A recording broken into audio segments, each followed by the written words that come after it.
ಜೀವದ ಪೂರ್ವಾರ್ಜಿತ ಕರ್ಮಫಲಗಳು ಅವ್ರನ್ನ ಹಿಂಬಾಲಿಸೋದ್ರಿಂದ ಇಂಥ ದೋಷಗಳು ಕಾಣಿಸ್ಕೊಳ್ಳುತ್ತವೆ. ಅದಕ್ಕೆ ಅವರವರ ಕರ್ಮಗಳೇ ಹೊಣೆ ಹೊರತು ಸೃಷ್ಟಿ ಮಾಡೋ ದೇವರಲ್ಲ. ಹಾಗಂತ ಅವ್ರು ಕೊರಗಬೇಕಾಗಿಲ್ಲ. ನಿಷ್ಪ್ರಯೋಜಕರು ಅಂತ ತಿಳ್ಕೊಳ್ಳೋ ಅವಶ್ಯಕತೆನೂ ಇಲ್ಲ. ಕಣ್ಣು ಕಾಣದೆ, ಕಿವಿ ಕೇಳದೆ, ಮಾತು ಬಾರದೆ, ಕೈಕಾಲುಗಳಿಲ್ಲದೆ ಸಾಧನೆಗಳು ಮಾಡಿರೋ ಎಷ್ಟೋ ಮಹಾನುಭಾವರಿದ್ದಾರೆ. ಅದೇ ರೀತಿ ಎಲ್ಲ ಅಂಗಗಳು ಇದ್ದು ಅವನ್ನ ದುರುಪಯೋಗ ಮಾಡಿಕೊಂಡು ಸಮಾಜನ ಹಾಳು ಮಾಡೋರು ಇದ್ದಾರೆ. ಮನುಷ್ಯನಾದವನಿಗೆ ದೇಹಕ್ಕಿಂತ ಮನಸ್ಸು ಮುಖ್ಯ. ದೇವರಿಗೆ ಪ್ರಿಯವಾದದ್ದು ಮನಸ್ಸೇ ಹೊರತು ದೇಹ ಅಲ್ಲ. ನಾನು ಖಂಡಿತ ನಿನ್ನ ಅವಮಾನಿಸ್ತಾ ಇಲ್ಲ. ನಿನ್ನ ಪಾಪ ಕಳೆಯೋ ಸಮಯ ಬಂದಿದೆ ಅಂತ ಸಂಭ್ರಮ ತುಂಬ್ತಾ ಇದ್ದೀನಿ.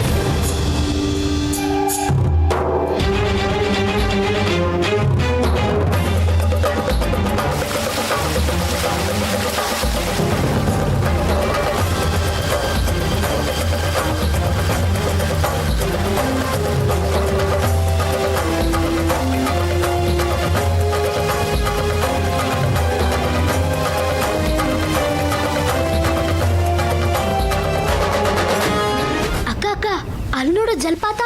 ಏನಂದೆ? ಮತ್ತೆ ಅಲ್ಲಿ ನೋಡು ಅಂತ ಇದೆಯಾ? ಇಲ್ಲ ಇಲ್ಲ, ತಪ್ಪಾಯ್ತು. ಅಲ್ಲಿ ಜಲಪಾತ ಇದೆ, ಬಾ ಅದ್ರ ಹತ್ರ ಹೋಗೋಣ.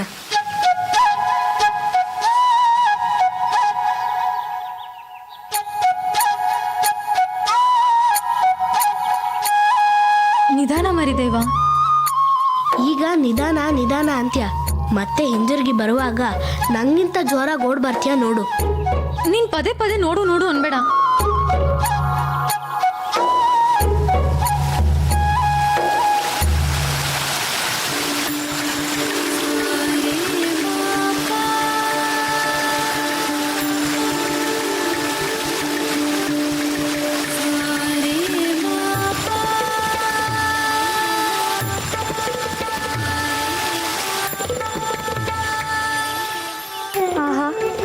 ಎಷ್ಟು ತಣ್ಣಗಿದೆ.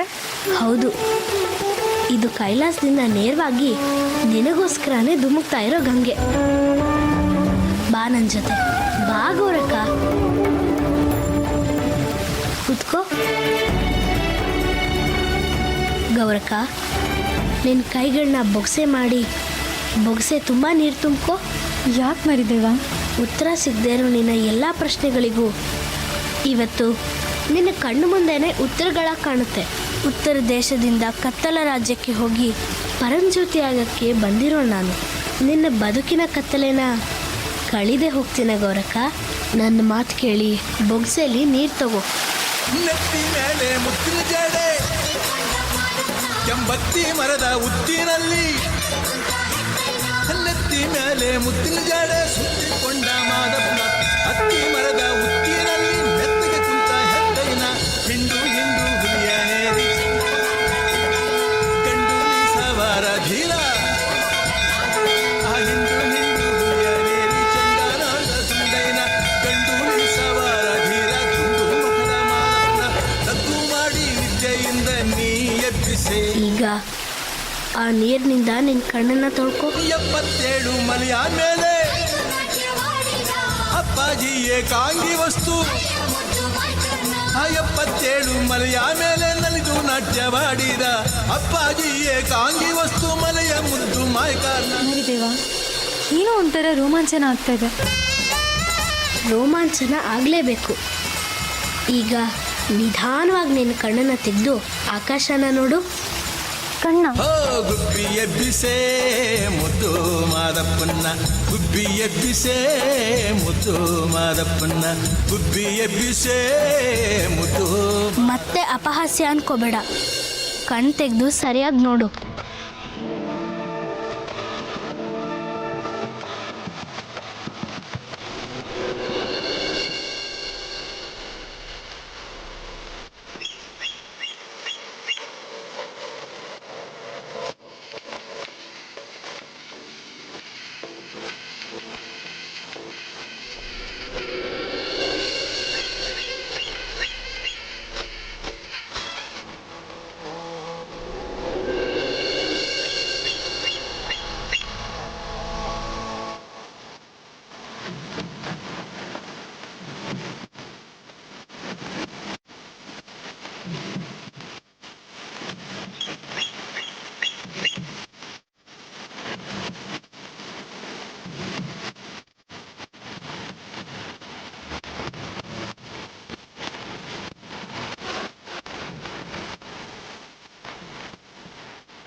ಮರಿದೇವ ಮರಿದೇವ ನನಗೆ ಕಣ್ಣು ಕಾಣಿಸ್ತಾ ಇದೆ ಮರಿದೇವ ಮರಿದೇವ ನನಗೆ ಕಣ್ಣು ಕಾಣಿಸ್ತಾ ಇದೆ ಮರಿದೇವ ನನಗೆಲ್ಲವೂ ಕಾಣಿಸ್ತಾ ಇದೆ ಮರಿದೇವ ನನಗೆ ಕಣ್ಣು ಕಾಣಿಸ್ತಾ ಇದೆ ಮರಿದೇವ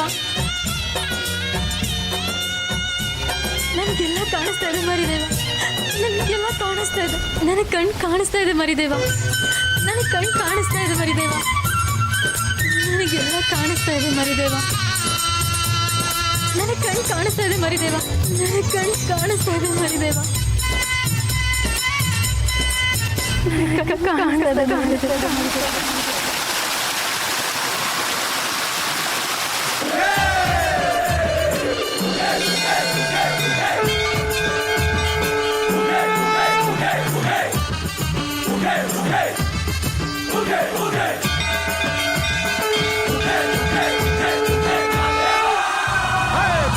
ಬಂದ ಬಂದ ಬಂದ ಬಂದ ನೋಡು ಮಾದೇವ ತಂದ ತಂದ ತಂದ ತಂದ ತಂದ ನೋಡು ಭಾಗ್ಯವ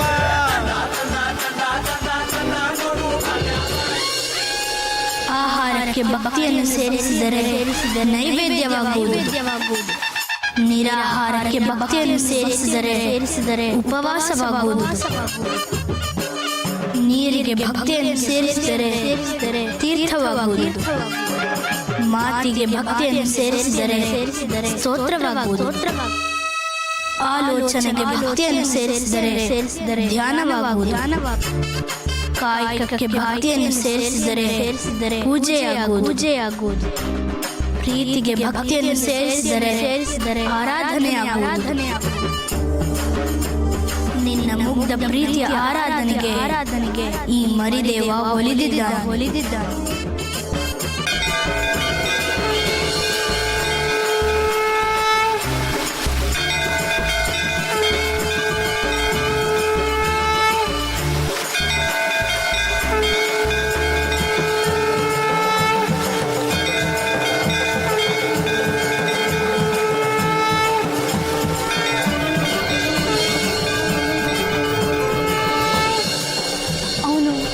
ಮುಟ್ಟಿದ್ರೆ ಅಮೃತ ಆಗುತ್ತೆ.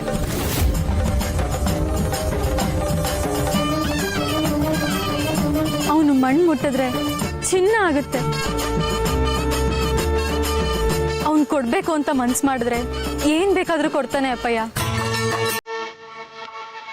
ಅವನು ಸಾಮಾನ್ಯ ಅಲ್ಲ, ಮರಿದೇವನ ರೂಪದಲ್ಲಿರೋ ಸಾಕ್ಷಾತ್ ದೇವರು.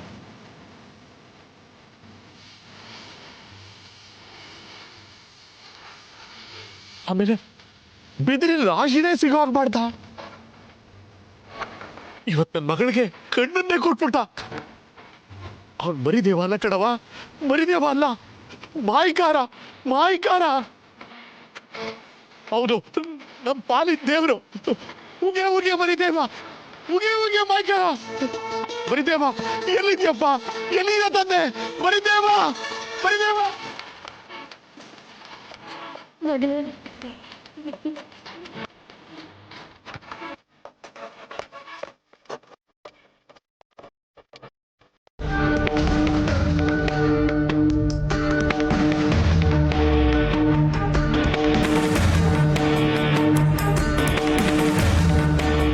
ದೊಡ್ಡಪ್ಪ, ನಾನೊಂದು ವಿಷಯ ಕೇಳಲ್ಲ? ಒಂದು ವಿಷಯ ಅಲ್ಲಪ್ಪ, 100 ವಿಷಯ ಬೇಕಾದ್ರೂ ಕೇಳು.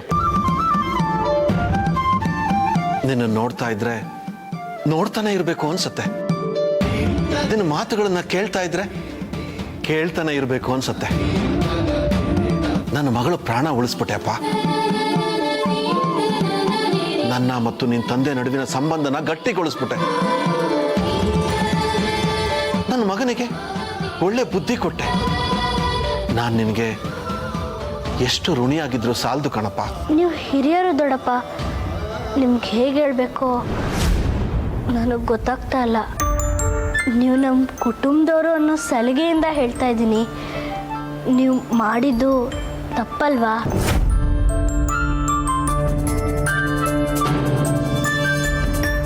ಹೌದಪ್ಪ, ಖಂಡಿತ ತಪ್ಪು. ದೇವ್ರಂತ ನಿಮ್ಮ ತಂದೆ ತಾಯಿನ ಕೀಳಾಗಿ ನಡೆಸ್ಕೊಂಡಿದ್ದು ಅಕ್ಷಮ್ಯ ಅಪರಾಧನೇ. ನಾನು ಹೇಳ್ತಾ ಇರೋದು ನಮ್ಮ ಅಪ್ಪ ಅಮ್ಮನ ಬಗ್ಗೆ ಅಲ್ಲ ದೊಡ್ಡಪ್ಪ. ನಮ್ಮ ದೊಡ್ಡ ಚಿಕ್ಕಮ್ಮ ನೀಲವನ್ ಬಗ್ಗೆ. ಅಯ್ಯೋ ದೇವ್ರೆ, ನನ್ನ ಗುಟ್ಟುನೇನಾದ್ರೂ ರಟ್ ಮಾಡ್ಬಿಡ್ತಾನ. ಆ ವಿಷಯ ಏನಾದ್ರೂ ನನ್ನ ಗಂಡಂಗೆ ಗೊತ್ತಾದ್ರೆ ನನ್ನನ್ನು ಸುಟ್ಟೆ ಹಾಕ್ಬಿಡ್ತಾರೆ. ದೂರದಿಂದ ನೋಡಿದ್ರೆ ಉಪ್ಪು ಸಕ್ಕರೆ ಹಾಕಿ ಕಾಣುತ್ತೆ ದೊಡ್ಡಪ್ಪ. ಕಣ್ಣಿಗೆ ಕಂಡಿದ್ದೆಲ್ಲ ಸತ್ಯ ಅಲ್ಲ ದೊಡ್ಡಪ್ಪ. ಪ್ರತ್ಯಕ್ಷವಾಗಿ ನೋಡಿದ್ರು ಪ್ರಮಾಣಿಸೇ ನೋಡಬೇಕು. ಆದರೆ ನೀವು ಕೇವಲ ಅನುಮಾನದಿಂದ ದೊಡ್ಡ ಚಿಕ್ಕಮ್ಮನ ಮೇಲೆ ಕೈ ಮಾಡಿದ್ರಲ್ಲ, ಅದು ತಪ್ಪಲ್ವಾ? ಅವಳು ಸರಿ ಇದ್ದಿದ್ರೆ ನಾನು ಯಾಕಪ್ಪ ಕೈ ಮಾಡ್ತಾ ಇದ್ದೆ? ಅವಳು ಸರಿ ಇಲ್ಲ ಅಂತ ನಿಮ್ಗೆ ಗೊತ್ತಾಯ್ತು ದೊಡ್ಡಪ್ಪ. ಅಂಗೈ ಹುಣ್ಣಿಗೆ ಕನ್ನಡಿ ಬೇರೆ ಬೇಕೇನಪ್ಪ? ಕೊಚ್ಚೆ ಸಾವಾಸ ಹಂದಿಗಿರುತ್ತೆ ಹೊರತು ಹಸುಗಿರಲ್ಲ. ಇವಳು ಆ ದುಷ್ಟ ಮಂಚಣ್ಣನ ಸಾವಾಸ ಮಾಡಿದಾಳೆ ಅಂದಮೇಲೆ ನನ್ನ ಮಗಳ ಆಪರಣದ ಹಿಂದೆ ಇವಳು ಕೈವಾಡ ಇದ್ದೇ ಇರುತ್ತೆ ಮರಿದೇವ. ಕೊಚ್ಚೆ ಜೊತೆ ಹಸು ಇರಲ್ಲ ನಿಜ, ಆದರೆ ಮುಳ್ಳಿನ ಜೊತೆ ಗುಲಾಬಿ ಹೂ ಇರುತ್ತಲ್ವಾ? 100 ಅಪರಾಧಿಗಳಿಗೆ ಶಿಕ್ಷೆ ಆಗದೇ ಇದ್ರೂ ಪರವಾಗಿಲ್ಲ, ಆದರೆ ಒಬ್ಬ ನಿರಪರಾಧಿಗೆ ಶಿಕ್ಷೆ ಆಗಬಾರ್ದು ದೊಡ್ಡಪ್ಪ. ಒಬ್ಬ ವ್ಯಕ್ತಿ ಮೇಲೆ ಅಪವಾದ ಹೊರಿಸೋಕ್ಕಿಂತ ಮುಂಚೆ 100 ಸರ್ತಿ ಯೋಚನೆ ಮಾಡಬೇಕು. ರೇಣುಕಾ ಚಿಕ್ಕಿ ಮಂಚಣ್ಣನ ಮನೇಲಿ ಇದ್ದದ್ದಕ್ಕೆ ದೊಡ್ಡ ಚಿಕ್ಕಮ್ಮನೇ ಕಾರಣ ಅಲ್ಲ ಅಂತ ನಾನು ಹೇಳ್ತಾ ಇದ್ದೀನಿ. ಹೆಂಡತಿ ಅಂದರೆ ಮನೆಗೆ ಮಹಾದೇವಿ ಇದ್ದ ಹಾಗೆ. ಯಾವ ಗಂಡು ಹೆಂಡತಿಗೆ ಗೌರವ ಕೊಡಲ್ವೋ ಆ ಮನೇಲಿ ಸುಖ, ಸಂತೋಷ, ನೆಮ್ಮದಿ ಯಾವುದೂ ನೆಲೆಸಲ್ಲ. ಯಾವ ಗಂಡ ತನ್ನ ಹೆಂಡತಿನ ತನ್ನ ಸಮಾನಳು ಅಂತ ನೋಡೋದಿಲ್ವೋ ಆ ಮನೇಲಿ ಎಷ್ಟೇ ಪೂಜೆ ಪುನಸ್ಕಾರ ಮಾಡಿದ್ರೂ ಯಾವ ದೇವರು ನೆಲೆಸೋದಿಲ್ಲ.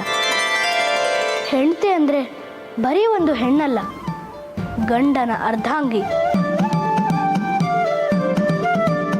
ಒಂದು ಜೀವ, 2 ದೇಹ, 2 ಮನಸ್ಸುಗಳು ಒಂದಾದಾಗಲೇ ಒಂದು ಸಂಸಾರ ಆಗೋದು. ಅದಕ್ಕೆ ಆ ಪರಮೇಶ್ವರ ಅರ್ಧನಾರೀಶ್ವರನಾಗಿರೋದು. ಅವನನ್ನು ಪೂಜಿಸೋ, ಆರಾಧಿಸೋ ನಾವು ಅವನ ಹಾಗೆ ಇರಬೇಕಲ್ವೇ? ನಿಮಗೆ ನೆನಪಿದೆಯಾ, ಅವತ್ತು ಬಸ್ಸಿನ ತೊಟ್ಲು ಶಾಸ್ತ್ರ ದಿನ ನನ್ನ ತಾಯಿಗಾಗಿ ನೀವು ನಿಮ್ಮ ಹೆಂಡತಿ ಮೇಲೆ ಕೈ ಮಾಡಿದ್ರಿ. ಅವತ್ತು ನೀವು ಮಾಡಿದ ಒಂದು ತಪ್ಪಿನಿಂದ ಇವತ್ತಿನವರೆಗೂ ದೊಡ್ಡ ಚಿಕ್ಕಮ್ಮ ನನ್ನ ತಾಯಿನ ದ್ವೇಷ ಮಾಡೋ ಹಾಗಾಯಿತು. ಹೊಡೆದಿದ್ದು ನೀವಾದರೂ ದ್ವೇಷಕ್ಕೆ ಬಲಿಯಾಗಿದ್ದು ನಮ್ಮಮ್ಮ. ಇನ್ನೊಂದು ಸಲ ಏನೋ ತಪ್ಪು ಮಾಡಿದ್ರು ಅಂತ ಮನೆಯಿಂದ ಹೊರಗೆ ಹಾಕಿದ್ರಿ. ಅದಕ್ಕೆ ಕಾರಣ ರೇಣುಕಾ ಚಿಕ್ಕಿ ಅಂತ ತಿಳಿದು ಅವಳನ್ನು ದ್ವೇಷ ಮಾಡೋ ಹಾಗಾಯಿತು. ಅಂದರೆ ಯಾರೋ ಮಾಡಿದ ತಪ್ಪಿಗೆ ಇನ್ಯಾರಿಗೋ ಶಿಕ್ಷೆ. ಅವತ್ತು ನೀವು ಮಾಡಿದ ತಪ್ಪಿನಿಂದ ನಮ್ಮಮ್ಮ, ರೇಣುಕಾ ಚಿಕ್ಕಿ ಎಲ್ಲರೂ ಶಿಕ್ಷೆ ಅನುಭವಿಸೋ ಹಾಗಾಯಿತು. ಹೆಂಡತಿ ತಮಗೆ ತಿರುಗಿ ಮಾತಾಡಲ್ಲ ಅಂತ ಅವ್ರ ಮೇಲೆ ದಬ್ಬಾಳಿಕೆ ಮಾಡೋದು ತಪ್ಪು ದೊಡ್ಡಪ್ಪ. ಮನುಷ್ಯನ ಪ್ರೀತಿಯಿಂದ ಗೆಲ್ಲಬೇಕೇ ಹೊರತು ಹಿಂಸೆಯಿಂದಲ್ಲ. ಸಂಸಾರಕ್ಕೆ ಬೇಕಾಗಿರೋದು ನಂಬಿಕೆ ಮತ್ತು ಪ್ರೀತಿ, ದ್ವೇಷ, ದೌರ್ಜನ್ಯ ಅಲ್ಲ. ಇನ್ಯಾವತ್ತೂ ಅವ್ರ ಮೇಲೆ ಕೈ ಮಾಡಲ್ಲ ಅಂತ ನನಗೆ ಮಾತು ಕೊಡಿ.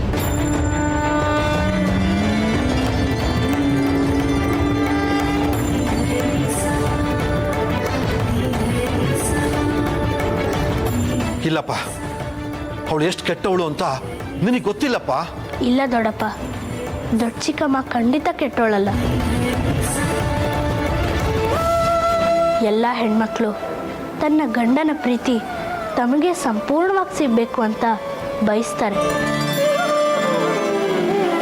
ಅದರಲ್ಲಿ ಒಂದು ಸಣ್ಣ ಲೋಪವಾದರೂ ಅವರಿಗೆ ಅಭದ್ರತೆ ಕಾಡೋಕ್ಕೆ ಶುರುವಾಗುತ್ತೆ. ಅದನ್ನು ಸೂಕ್ಷ್ಮವಾಗಿ ಅರ್ಥ ಮಾಡಿಕೊಂಡು ಸರಿಪಡಿಸಬೇಕಾದ ಜವಾಬ್ದಾರಿ ಕೈ ಹಿಡಿದ ಗಂಡಂದು. ಅವನು ಅರ್ಥ ಮಾಡ್ಕೊಳ್ಳಿಲ್ಲ ಅಂದರೆ ಜಗಳ, ಮನಸ್ತಾಪದಿಂದ ಸಂಸಾರ ಹಾಳಾಗೋಗುತ್ತೆ. ನಿಮ್ಮ ಸಂಸಾರ ಹಾಗಾಗ್ಬಾರ್ದಲ್ವಾ ದೊಡ್ಡಪ್ಪ?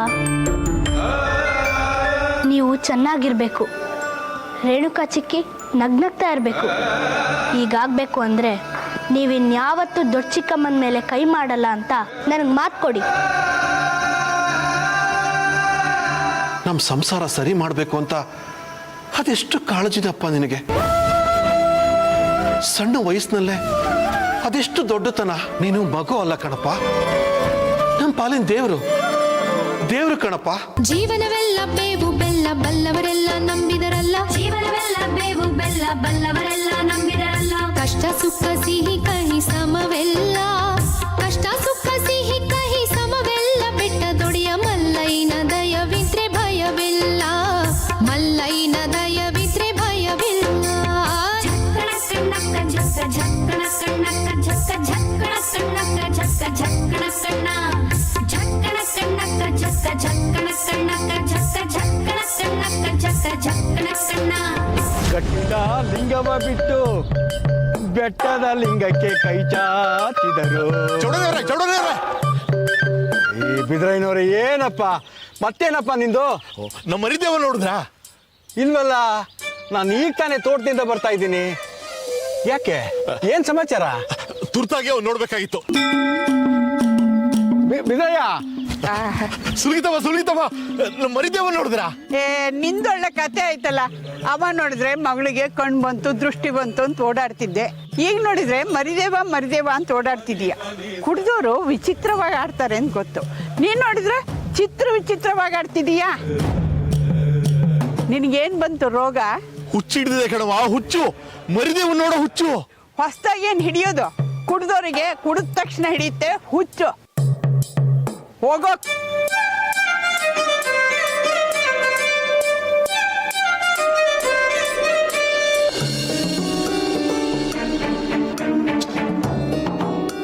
ಪುಣ್ಯಾತ್ಮ ತಾಯಿ ಹೊಟ್ಟೆಯಿಂದ ಹೊರಗೆ ಬರಕ್ಕೆ ಬೆಳಗ್ಗೆಯಿಂದ ಸತಾಯಿಸ್ಬಿಟ್ಟ. ಸದ್ಯ ಆರೋಗ್ಯವಾಗಿ ಹೆರಿಗೆ ಮಾಡಿಸಿದ್ನಲ್ಲ, ಮನೇಲಿ ರಾಶಿ ಕೆಲಸ ಬಿದ್ದಿದೆ.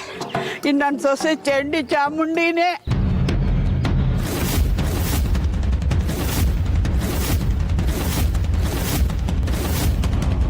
ಹೆರಿಗೆ ಮಾಡಿಸಿದ್ರತ್ತೆ?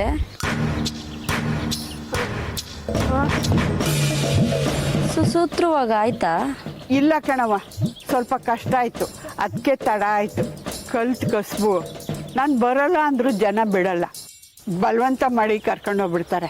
ನೀನು ಬೈಬೇಡ ಕಣವ, ಎಷ್ಟೊತ್ತಾದರೂ ಕೆಲಸ ಮುಗಿಸ್ತೀನಿ ಕಣವ. ಅತ್ತೆ, ನನ್ನ ಕ್ಷಮಿಸ್ಬಿಡಿ ಅತ್ತೆ. ನಿಮ್ಮನ್ನ ಮನೆ ಕೆಲಸದ ತಳ ನಡೆಸ್ಕೊಂಬಿಟ್ಟೆ. ಇನ್ಯಾವತ್ತೂ ಹಿಂಗೆ ಮಾಡಲ್ಲ ಅತ್ತೆ. ನಿಮ್ಮ ಮಗಳು ಅಂತ ತಿಳ್ಕೊಂಡು ನನ್ನ ಕ್ಷಮಿಸ್ಬಿಡಿ ಅತ್ತೆ, ನನ್ನ ಕ್ಷಮಿಸ್ಬಿಡಿ. ಅಯ್ಯೋ ನನ್ನವ್ವ, ಎದ್ದೇಳವ್ವ, ಎದ್ದೇಳು. ಅಳ್ಬೇಡ ಕಣವ, ಅಳ್ಬೇಡ. ನಿನ್ನ ಕಷ್ಟ ಕೊಟ್ಟರು ಸರಿ, ಕೊಡದೆ ಇದ್ರೂ ಸರಿ, ನೀನು ನನ್ನ ಮಗಳು. ನನ್ನ ಮನೆ ಬೆಳಗಕ್ಕೆ ಬಂದಿರೋ ನಂದಾದೀಪ ನೀನು ಸಂತೋಷವಾಗಿದ್ದರೆ ನನ್ನ ಮಗ ಸಂತೋಷವಾಗಿರ್ತಾನೆ. ನೀವಿಬ್ಬರು ಸದಾ ನಗ್ನಗ್ತಾ ಸಂತೋಷವಾಗಿರ್ಬೇಕು ಅನ್ನೋದೇ ನನ್ನ ಆಸೆ ಕಣವ. ನಂದೇನು ತಾಯಿ, ಇವತ್ತಿದ್ದು ನಾಳೆ ಸಾಯೋ ಜೀವ. ನೀವು ಭಾಳ ಬದುಕಬೇಕಾದವ್ರು. ಇಲ್ಲ ಅತ್ತೆ, ನೀವು 100 ವರ್ಷ ಚೆನ್ನಾಗಿ ಬದುಕಿರ್ಬೇಕು. ನಿಮ್ಮ ಜೊತೆ ನಾನು, ನನ್ನ ಮಕ್ಕಳು 16 ವರ್ಷ ಆನಂದವಾಗಿರಬೇಕು. ಇನ್ಯಾವತ್ತೂ ನಿಮಗೆ ನಾನು ತೊಂದರೆ ಕೊಡಲ್ಲ. ಬೆಳಗ್ಗೆಯಿಂದ ಹೆರಿಗೆ ಮಾಡಿಸೋದ್ರಲ್ಲಿ ಹೈರಾಣಾಗಿ ಬಂದಿದ್ದೀರಾ. ಹೋಗಿ ಸ್ನಾನ ಮಾಡ್ಕೊಳ್ಳಿ. ಒಸಿ ಎಲ್ಲ ಕೆಲಸ ಮಾಡಿ ಮುಗಿಸಿ ಹೋಗ್ತೀನಿ ಬಿಡವ. ಎಲ್ಲ ಕೆಲಸ ನಾನು ಮಾಡಿ ಮುಗಿಸಿದ್ದೀನಿ. ನೀವು ಹೋಗಿ ಸ್ನಾನ ಮಾಡ್ಕೊಂಬನ್ನಿ, ಬಿಸಿ ಬಿಸಿಯಾಗಿ ಊಟ ಮಾಡೋರಂತೆ. ಹಾಂ, ನಾನು ಹೊಸಿ ಬರ್ತೀನಿ.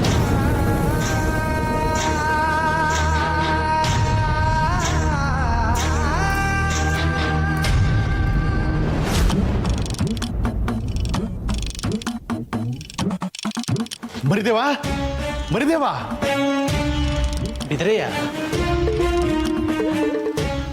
ಏನಪ್ಪ ಇಷ್ಟು ದಿನ ದುಡ್ಡು ದುಗ್ಗಾಣಿ ಬೇಕು ಅಂದ್ರೆ ನನ್ನ ಹುಡ್ಕೊಂಡು ಬರ್ತಾ ಇದ್ದೆ. ಈಗ ಮಗನ್ ಹುಡ್ಕೊಂಡು ಮನೆ ತನಕ ಬಂದಿದ್ದೀಯಾ? ಏನಾದ್ರೂ ಹಾಳು ಮಾಡೋದ್ನ ಬಿದ್ರಯ್ಯ? ಚಿಚೆ, ಇಲ್ಲ ತಾಯಿ, ಹಾಳು ಮಾಡೋಕ್ಕೆ ಈ ಮೂಳನ ಮನೇಲಿ ಏನಿರುತ್ತೆ? ನಿಮ್ಮ ಮಗ ಸಾಮಾನ್ಯ ಅಲ್ಲ ತಾಯಿ, ದೈವಾಂಶ ಸಂಭೂತ. ಈ ಪಾಮರನ ಪಾಲಿನ ಪರಮೇಶ್ವರ ಅವನು. ಅವನನ್ನ ನೋಡ್ಬೇಕು.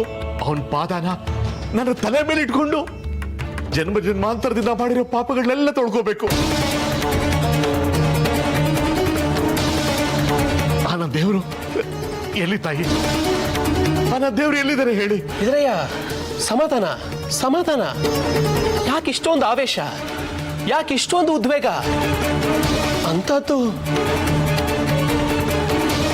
ಅಂತದ್ದೇನ್ ಮಾಡ್ದ ನಮ್ಮ ಮರಿದೇವ? ನೀವು ಕೇಳಿದಿರಲ್ಲ ಸ್ವಾಮಿ, ಹುಟ್ಟಿದಾಗಿಂದ ಕಣ್ಣು ಕಾಣಿಸ್ತಾ ಇರೋ ನನ್ನ ಮಗಳಿಗೆ ದೃಷ್ಟಿ ಬರೋಕ್ ಹೇಗ್ ಸಾಧ್ಯ ಅಂತ. ಹೌದು, ಅಸಾಧ್ಯ ಅನ್ನೋದನ್ನ ಸಾಧ್ಯ ಮಾಡಿ ತೋರಿಸಿದ್ದು ಬೇರೆ ಯಾರು ಅಲ್ಲ ಸ್ವಾಮಿ, ನಿಮ್ಮ ಮಗ ಮರಿದೇವ.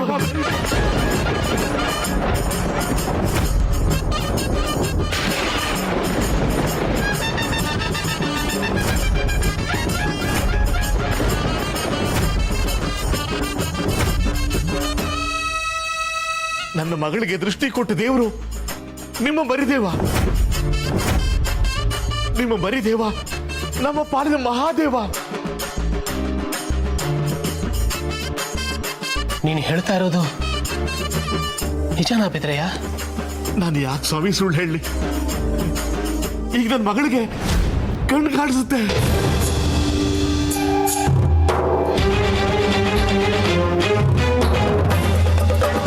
ನನ್ನ ನೋಡಿ ಅಪ್ಪ ಅಂತ ಓಡ್ ಬಂದು ಅಪ್ಕೊಂಡ್ಲು.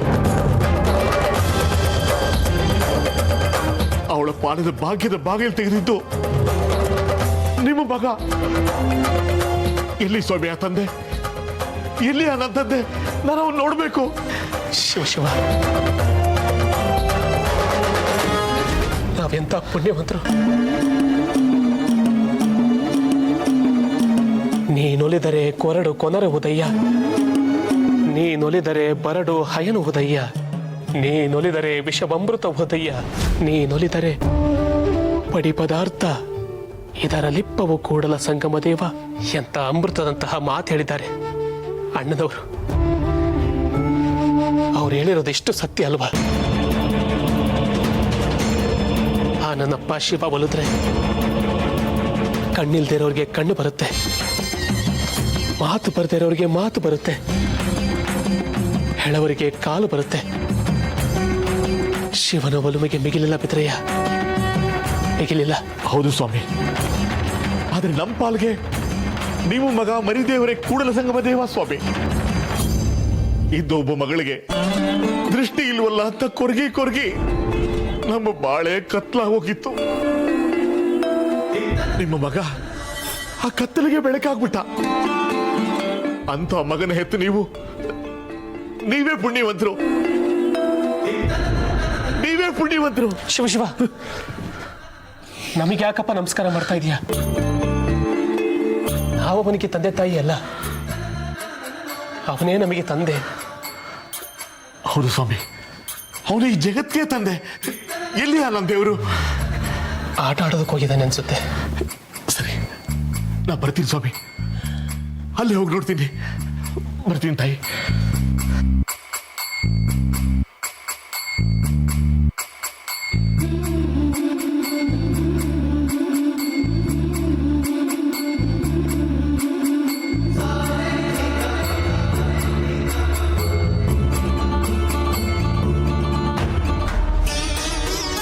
ಮರಿದೇವ, ಮರಿದೇವ, ಮರಿದೇವ, ಮರಿದೇವ,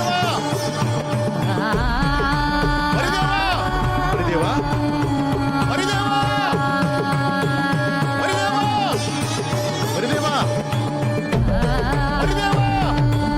ಮರಿದೇವ, ಮರಿದೇವ,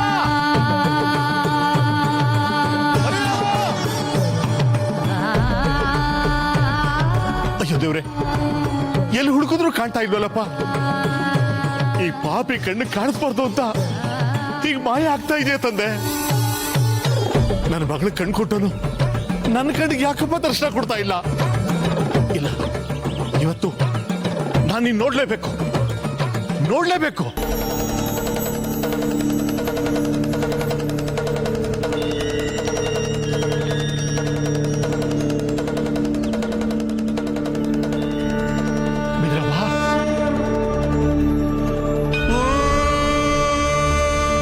ನಾನು ನಿನ್ನ ಹೇಗೆ ಕರೆಸ್ಕೋಬೇಕು ಅಂತ ನನಗೆ ಚೆನ್ನಾಗಿ ಗೊತ್ತು. ಬಿದ್ರಯ್ಯ,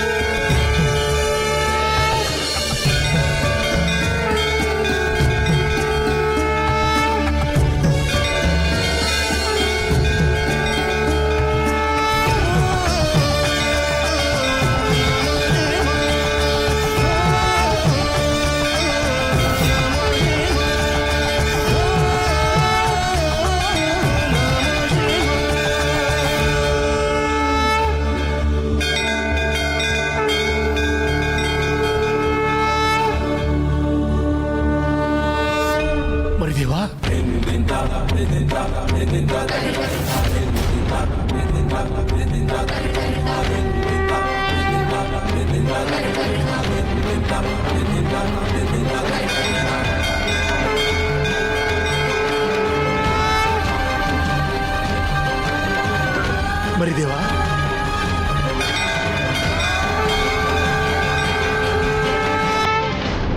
ಮರಿದೇವಾ,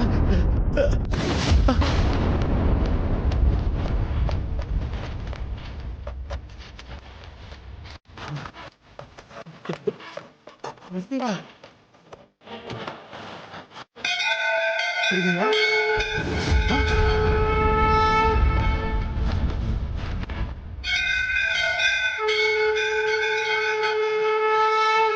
ಮರಿದೇವಾ, ಅವಂತಿದಿ ಮೊಗ್ಗ ಹಾರಿ ಬಂದು ಬೆರಗಾದು.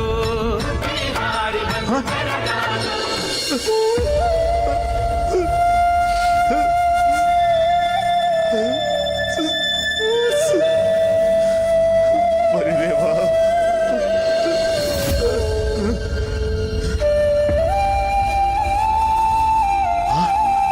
ಮರಿದೇವ, ನಾನು ನಿನ್ ಪಾದ ಬಿಡಲ್ಲ. ನೀನ್ ಎಲ್ಲಿ ಹೋಗು ನಾನು ಬಿಡಲ್ಲ, ಎಲ್ಲಿ ಹೋಗು ನಾನು ಬಿಡಲ್ಲ. ನಾನು ನಿನ್ ಬಿಟ್ರೆ ನೀನ್ ಎಲ್ಲಿಗಾದ್ರೂ ಹೊರಟೋಗ್ತೀಯ. ನೀನ್ ಬಿಡಲ್ಲ ಮರಿದೇವ, ಬಿಡಲ್ಲ ಬಿಡಲ್ಲ, ನಾನು ನಿನ್ ಬಿಡಲ್ಲ. ನಿನ್ ಪಾದ ಬಿಡಲ್ಲ ಮರಿದೇವ, ನಾನು ಬಿಡಲ್ಲ, ನಾನು ಬಿಡಲ್ಲ ಮರಿದೇವ.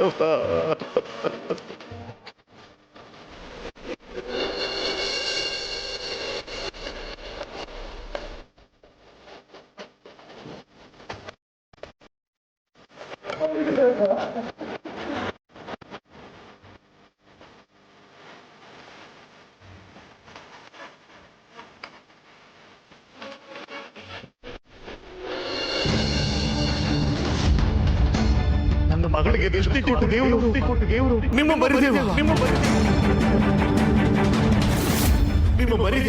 ಮರಿದೇವ, ನಮ್ಮ ಪಾಲನ ಮಹಾದೇವ.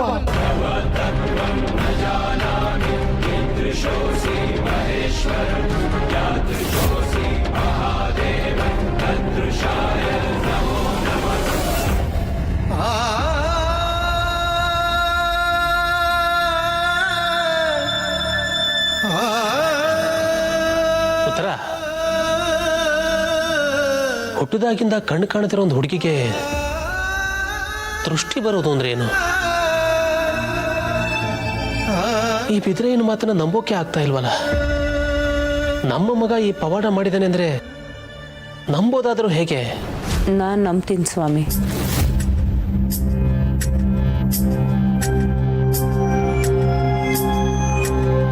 ನಿಮ್ಗಿದು ಹೊಸ್ತಿರ್ಬೋದು, ಆದರೆ ನಾನೊಂದು ಪವಾಡಗಳನ್ನ ಅವ್ನು ನನ್ನ ಗರ್ಭದಲ್ಲಿದ್ದಾಗ್ಲಿಂದಾನು ನೋಡ್ತಾ ಇದ್ದೀನಿ.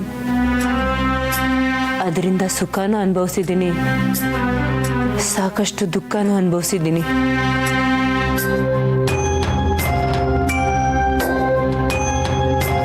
ಇಂಥ ಮಗ ಹುಟ್ಟಿದ್ದಕ್ಕೆ ಭಯ ಪಡಬೇಕು, ಹೆಮ್ಮೆ ಪಡಬೇಕು, ಒಂದು ಗೊತ್ತಾಗ್ತಿಲ್ಲ. ಮುಂದೆ ಏನೇನು ನೋಡಬೇಕು? ಏನೇ ನೋಡಿದ್ರು ನಮ್ಮ ಪಾಲಿಗೆ ಮಾತ್ರ ಕಣ್ಣೀರೇ ಗತಿ ಸ್ವಾಮಿ.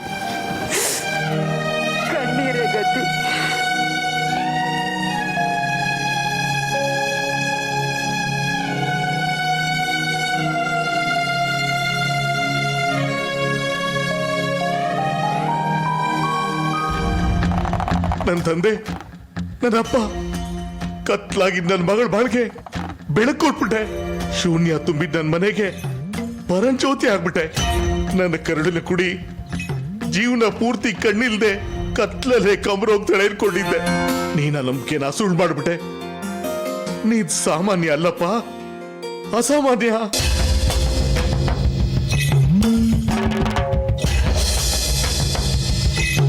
ನೀನು ಕೇವಲ ನಮ್ಮನೆ ಕತ್ಲ ಕಡೆಯಕ್ ಬಂದಿರೋನಲ್ಲಪ್ಪ, ಈ ಲೋಕದ ಕತ್ಲನೆ ಕಡೆಯಕ್ ಬಂದಿರೋ ಮಹಾಜ್ಯೋತಿ. ನೀನ್ ನನಗೆ ಮಾಡಿರೋ ಉಪಕಾರಕ್ಕೆ ನಾನು ನೀನು ಏನ್ ಕೊಡ್ಲಪ್ಪ? ಎನ್ನ ಕಾಲೇ ಕಂಬ, ದೇಹವೇ ದೇಗುಲ, ಶಿರವೇ ಹೊನ್ನ ಕಲಶ. ಉಳ್ಳವರು ಶಿವಾಲಯೋ ಮಾಡುವರು, ನಾನೇನು ಮಾಡಲಿ ಬಡವ. ಸ್ಥಾವರ ಕಳಿವುಂಟು, ಜಂಗಮ ಕಳಿವಿಲ್ಲ ಅನ್ನೋ ಅಣ್ಣನವರ ವಚನದ ಹಾಗೆ ನಾನು ಬಡವ ಕಣಪ್ಪ. ಇದು ಕೊಡೋಕೆ ನನ್ನ ಹತ್ರ ಏನೂ ಇಲ್ಲ. ಯಾಕಿಲ್ಲ ಬಿದ್ರಯ್ಯ, ನನಗೆ ಬೇಕಾಗಿರೋದು ನಿನ್ನ ಹತ್ರನೇ ಇದೆ. ನೀನು ಕೊಡ್ತೀನಿ ಅಂದರೆ ಮಾತ್ರ ನಾನು ಅದನ್ನು ಕೇಳ್ತೀನಿ. ಅಯ್ಯೋ ನನ್ನ ತಂದೆ, ನೀನು ಕೇಳೋದು ಹೆಚ್ಚೋ, ನಾನು ಕೊಡೋದು ಹೆಚ್ಚೋ. ನನ್ನ ಪ್ರಾಣ ಬೇಕಾದ್ರೂ ಕೊಡ್ತೀನಿ, ಕೇಳು ತಂದೆ. ಪ್ರಾಣ ಬೇಡ ಬಿದ್ರಯ್ಯ, ಪ್ರಮಾಣ ಸಾಕು. ಏನು ಪ್ರಮಾಣ ಬೇಕಾದ್ರೂ ಮಾಡ್ತೀನಪ್ಪ. ನಾನೇನ್ ಮಾಡ್ಬೇಕು ಹೇಳು ತಂದೆ. ಮೊದಲನೇದು, ನೀನು ನಿನ್ನ ಕುಡಿತ ಚಟವನ್ನು ಬಿಟ್ಬಿಡ್ಬೇಕು. ಅಯ್ಯೋ, ಅದೊಂದನ್ನು ಬಿಟ್ಟು ಬೇರೆ ಏನ್ ಬೇಕಾದ್ರೂ ಹೇಳಪ್ಪ. ಕಳ್ಳು ಕುಡಿದೆ ಹೋದ್ರೆ ನನ್ನ ಕೈ ಕಾಲೇ ಆಡೋಲ್ಲ. ಅಂದರೆ ನಿನಗೆ ನಿನ್ನ ಮಗಳಿಗಿಂತ ನಿನ್ನ ಕುಡ್ತಾನೆ ಹೆಚ್ಚಾಗೋಯ್ತಾ? ಹಾಗಾದರೆ ನಿನ್ನ ಮಗಳಿಗೆ ಕಣ್ಣಿಲ್ಲ ಅನ್ನೋ ಕಾರಣಕ್ಕೆ ನೀನು ಕುಡಿಯೋಕ್ಕೆ ಶುರು ಮಾಡಿದ್ದು ಅಂತ ಹೇಳಿದ್ದು ಸುಳ್ಳಾ? ಇಲ್ಲಪ್ಪ, ಅದು ನಿಜಾನೇ. ಆದರೆ ಚಿಂತೆ ಮರೆಯೋಕೆ ಅಂತ ಕುಡ್ತಾ ಅಭ್ಯಾಸ ಮಾಡ್ಕೊಂಡೆ. ಅದೀಗ ಚಟ ಆಗೋಗ್ಬಿಟ್ಟಿದೆ. ನಾನ್ ಬಿಡ್ತೀನಿ ಅಂದ್ರು ಅದು ನಾನು ಬಿಡ್ತಾ ಇಲ್ಲಪ್ಪ. ತಪ್ಪು ಬಿದ್ರಯ್ಯ. ಮನುಷ್ಯ ಮನಸ್ಸು ಮಾಡಿದ್ರೆ ಅಸಾಧ್ಯ ಅನ್ನೋದು ಯಾವುದೂ ಇಲ್ಲ. ಸಮಸ್ಯೆನ ಪರಿಹಾರ ಮಾಡಕ್ಕೆ ಬೇಕಾಗಿರೋದು ಪ್ರಯತ್ನನೇ ಹೊರತು ಕುಡಿತ ಅಲ್ಲ. ಕುಡಿತದಿಂದ ಸಮಸ್ಯೆ ಹೆಚ್ಚಾಗುತ್ತೆ ಹೊರತು ಖಂಡಿತ ಕಡಿಮೆ ಆಗಲ್ಲ. ಅದೊಂದು ಭ್ರಮೆ, ಪಲಾಯನವಾದ. ಕುಡಿತದಿಂದ ಸಮಯ ಹಾಳಾಗುತ್ತೆ, ದುಡ್ಡು ಹಾಳಾಗುತ್ತೆ, ದುಡಿಮೆ ಹಾಳಾಗುತ್ತೆ, ಸಂಸಾರ ಹಾಳಾಗುತ್ತೆ, ಸಮಾಜದಲ್ಲಿ ಮರ್ಯಾದೆ ಹಾಳಾಗುತ್ತೆ, ಆರೋಗ್ಯ ಹಾಳಾಗುತ್ತೆ, ಮನಸ್ಸಿನ ನೆಮ್ಮದಿನೇ ಹಾಳಾಗಿ ಹೋಗುತ್ತೆ. ಆದರೆ ಕುಡಿತದಿಂದ ಒಂದೇ ಒಂದು ಸಣ್ಣ ಉಪಯೋಗ ಆಗಿರೋ ಉದಾಹರಣೆನೂ ಇಲ್ಲ. ಕೆಟ್ಟ ಹಠ, ಕೆಟ್ಟ ಚಟಕ್ಕೆ ಯಾರು ಚಟ್ಟ ಕಟ್ತಾರೋ ಅವರು ಚಟ್ಟಕ್ಕೆ ಹೋಗೋವರೆಗೂ ಸಂತೋಷವಾಗಿರ್ತಾರೆ. ಇನ್ನು ಎರಡನೇದು, ನಿನ್ನ ಮಗಳಿಗೆ ನೀನು ನಿಶ್ಚಯ ಮಾಡಿರೋ ಮದುವೆನ ನಿಲ್ಲಿಸ್ಬೇಕು. ಮಾತು ಕೊಟ್ಬಿಟ್ಟಿದ್ದೀನಲ್ಲಪ್ಪ. ಕೊಟ್ಟು ಮಾತಿಗೆ ತಪ್ಪಿದ್ರೆ ಆ ಪರಮಾತ್ಮ ಮೆಚ್ತಾನ? 1000 ಸುಳ್ಳು ಹೇಳಿ ಒಂದು ಮದುವೆ ಮಾಡು ಅಂತ ಹೇಳಿದ್ದಾರೆ. ಯಾಕೆ ಗೊತ್ತಾ ಬಿದ್ರಯ್ಯ? ಒಂದು ಹೆಣ್ಣಲ್ಲಿ ಏನೇ ಕುಂದು ಕೊರತೆ ಇದ್ರೂ ಅದನ್ನು ಮುಚ್ಚಿಟ್ಟು ಅವಳಿಗೊಂದು ಉತ್ತಮವಾದ ಬಾಳ್ ಸಿಗಲಿ ಅಂತ. 1000 ಮಾತು ಕೊಟ್ಟಿದ್ರು ಅವಳ ಭವಿಷ್ಯಕ್ಕೆ ಒಳ್ಳೇದಾಗುತ್ತೆ ಅನ್ನೋದಾದರೆ ಮಾತು ತಪ್ಪೋದ್ರಲ್ಲಿ ಯಾವ ತಪ್ಪು ಇಲ್ಲ. ನೀನು ವಯಸ್ಸಾದ ಮುದುಕಂಗೆ ನಿನ್ನ ಮಗಳನ್ನ ಮದುವೆ ಮಾಡಕ್ಕೆ ಹೊರಟಿದ್ದು ಅವಳಿಗೆ ಕಣ್ ಕಾಣಲ್ಲ, ಅವಳನ್ನು ಮದುವೆ ಮಾಡ್ಕೊಳ್ಳೋಕ್ಕೆ ಯಾವ ಗಂಡು ಬರಲ್ಲ ಅಂದ್ಕೊಂಡಿದ್ದಾಗ. ಆದರೆ ಈಗ ಅವಳಿಗೆ ದೃಷ್ಟಿ ಬಂದಿದೆ, ಒಳ್ಳೆ ಗುಣ ಇದೆ, ರೂಪ ಇದೆ. ಯಾರು ಬೇಕಾದರೂ ಅವಳನ್ನು ಮದುವೆ ಆಗೋಕ್ಕೆ ಓಡೋಡಿ ಬರ್ತಾರೆ. ಯೋಗ್ಯವಾದ ಗಂಡು ನೋಡಿ ಅವಳಿಗೆ ಮದುವೆ ಮಾಡು. ಇಲ್ಲಾಂದರೆ ನೀನು ಕುಡ್ಕೊಂಡೇ ಇರು. ನಿನ್ನ ಮಗಳು ಇಷ್ಟು ದಿನ ಕಣ್ಣಿಲ್ದೆ ಹೇಗಿದ್ಲೋ ಹಾಗೆ ಇನ್ನು ಮುಂದೇನೂ ಇರ್ತಾಳೆ. ಈ ಮರಿದೇವಂಗೆ ಒಲಿದ್ರೆ ಬೆಳಕು ಕೊಡೋಕ್ಕೂ ಗೊತ್ತು, ಮುನಿದ್ರೆ ಕತ್ಲಲ್ಲಿ ತಳ್ಳೋಕ್ಕೂ ಗೊತ್ತು. ಅಯ್ಯೋ ಬೇಡ ತಂದೆ, ನೀನು ಹೇಳ್ದಾಗೆ ಕೇಳ್ತೀನಿ. ನನ್ನ ಮಗಳಿಗೆ ಕೊಟ್ಟಿರೋ ಭಾಗ್ಯನ ಕಿತ್ಕೋಬೇಡ ತಂದೆ, ಕಿತ್ಕೋಬೇಡ. ಈ ಕ್ಷಣದಿಂದನೇ ನಾನು ಕುಡಿಯೋದ್ರ ಬಿಟ್ಬಿಡ್ತೀನಿ. ಆ ಮುದುಕನ ಜೊತೆ ನನ್ನ ಮಗಳ ಮದುವೆನೂ ಮಾಡಲ್ಲ. ನಿನ್ನ ನಿನ್ನನ್ನು ಹೇಗೆ ನಂಬಲಿ ಬಿದ್ರಯ್ಯ? ನಿನ್ನ ಪಾದ ದಾಣೆ ಮಾಡಿ ಹೇಳ್ತಾ ಇದ್ದೀನಪ್ಪ. ನೀನು ಹೇಳ್ದಾಗೆ ಚಾಚು ತಪ್ಪದೆ ನಡ್ಕೊಳ್ತೀನಿ.